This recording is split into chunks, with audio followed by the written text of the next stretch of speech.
itu yang terjadi. Ya. Kali ini kan cukup banyak, 1.900 yang mendaftar, tapi yang lolos itu kurang lebih 1.400. Ya. Yang sisanya itu nggak memenuhi persyaratan administrasi, mungkin karena faktor usia dan faktor lain gitu ya. Nah itu yang terjadi. Nah saya berharap supaya ini mereka bisa kerja dengan sukacita lah ya, dengan tenang, disiplin. Karena kita tahu kan ini semakin sulit, ke depan ini semakin sulit. Bahkan konon kabarnya ini tes CPNS yang terakhir untuk beberapa tahun ke depan ini ya. Karena formasinya sudah penuh dan ini dampak daripada IT ini ya.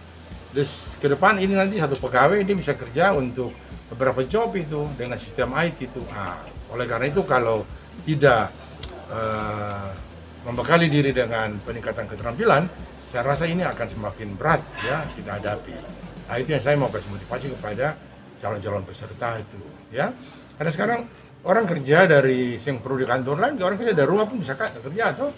Lalu tinggal kirim saja, lalu via IT saja semua segala sesuatu bisa diatasi. Itu yang menjadi problem buat kita ya.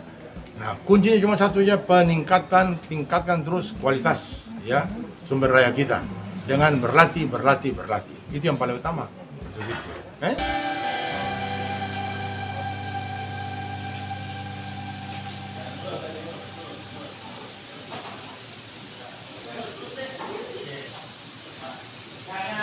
Terima kasih sudah nonton.